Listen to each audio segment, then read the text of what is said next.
On April 27th, 2006, the life of the Sarok family would be changed forever. After receiving a phone call in the early morning hours from the police, the family was shaken. But the phone call they would get just a couple of weeks later from the police would change everything.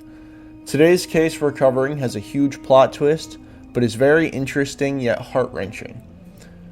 I appreciate you tuning into today's video, and just a quick reminder before jumping into the story, please subscribe to the channel and like the video to help out the Dirty Coffee Cup channel, where we tell compelling, controversial, and just downright creepy stories almost daily.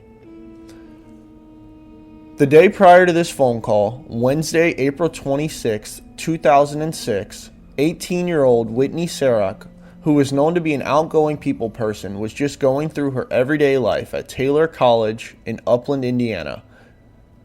So she was a freshman at this Taylor College in Upland, Indiana, which is a small town right just outside of Indianapolis, a huge city in Indiana.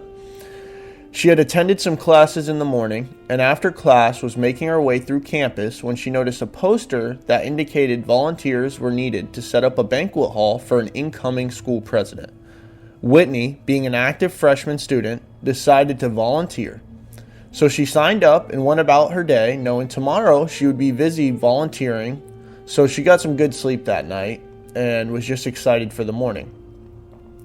The next morning, Whitney got up early and got ready to volunteer for the day. She took some time getting ready in the morning as she wanted to look good to meet some new people.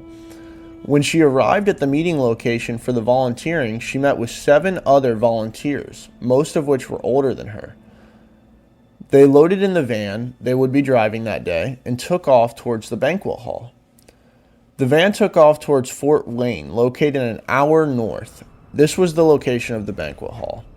Whitney was seated next to a girl named Laura Van Ryn, who was a 22-year-old blonde senior that looked very similar to Whitney herself. So Whitney was just a blonde senior at Taylor College, and she was sitting next to this girl, Laura Van Ryn, who had also volunteered on this trip as a senior. Sorry, Whitney was a freshman and Laura was a senior.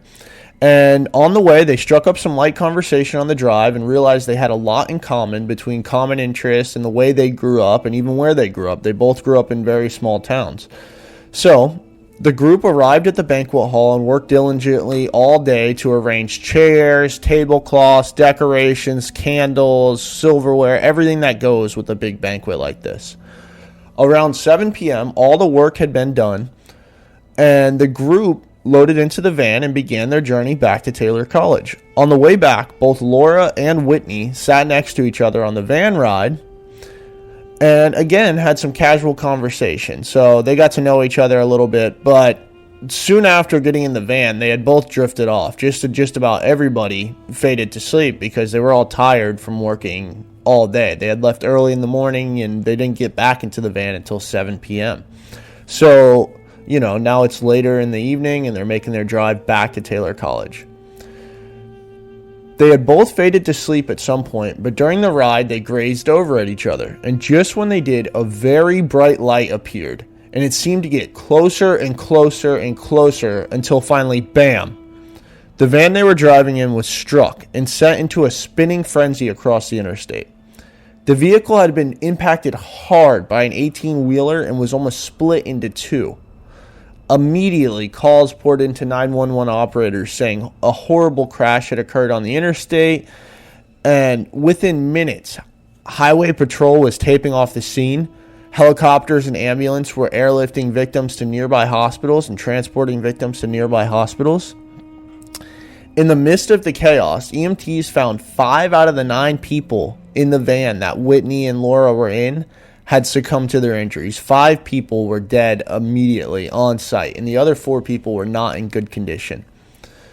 At this point in time is when Whitney Sarok's parents got the phone call from the coroner telling them that Whitney had passed away in this terrible crash. On the other hand, Laura Van Ryn, who was the blonde girl sitting next to Whitney, her family got a message that their daughter was in a coma and being transported to a hospital with extensive injuries. Over the next few weeks, Laura's family friends, and everybody gathered around her bedside and prayed for her.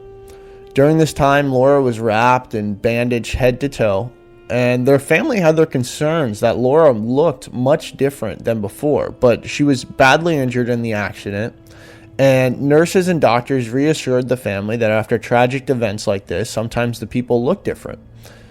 During this time, Laura's family was by her bed daily. And they were just hoping any day she would wake up. And a couple weeks later, Whitney Sarach's family held a funeral in her hometown, a closed casket funeral, because she was very hurt, in her hometown for her.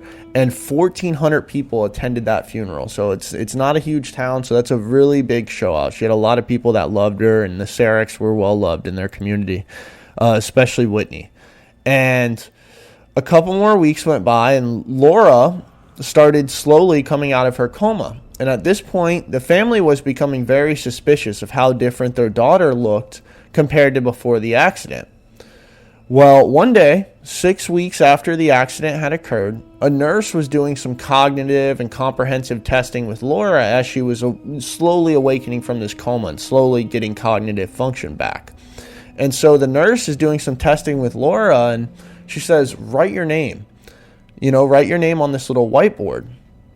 And Laura begins writing W-H, and the nurse quickly erases it. And, the family's kind of onlooking, and, they're becoming worried because clearly she is not capable of writing her name. She's clearly forgotten how to write, so her head may be badly damaged.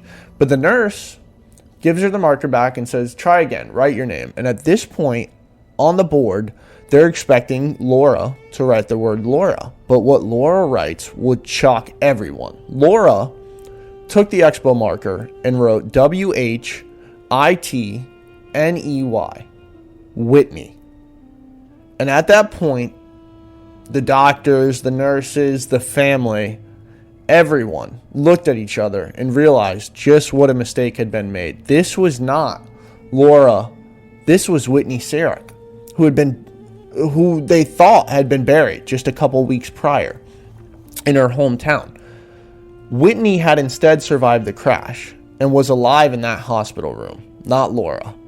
They quickly confirmed this using some other techniques, some medical practices, and then contacted the Sarachs back home in the middle of the night again to tell them their daughter was actually alive. The daughter they thought they had just buried. They thought they had had a service of 1,400 people there for their daughter, and their daughter was alive.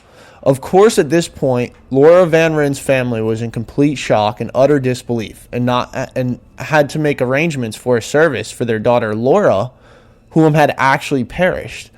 At this point, you're likely curious how such a mistake was made like this and how it took 6 weeks to uncover. Well, during the initial search of the scene for survivors, EMTs quickly located who they thought was Whitney, somewhat still breathing, and confirmed this with ID in the purse located directly next to her, which read Laura Van Rin. On the other side of the scene, EMTs found Laura next to Whitney's purse and also misidentified her as both Whitney.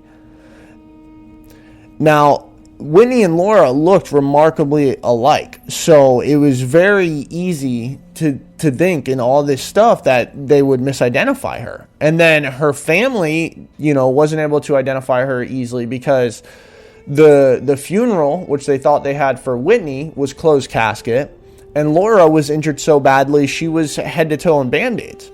So, since everyone was identified at the scene, nobody dug much deeper. And when Laura's family questioned their daughter's identity in the hospital, specifically her teeth, doctors nonchalantly chucked that up to disformities from a bad accident.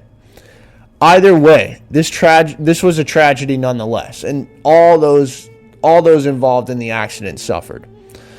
And although this outcome is bad, the worst outcome would have been Whitney also dying in the hospital, and neither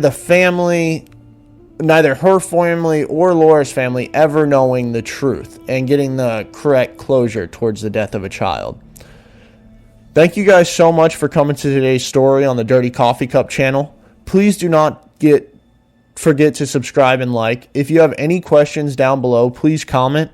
We almost post daily, and we put a lot of work into these videos and this channel in general. So please help us out and hit that subscribe button and that like button.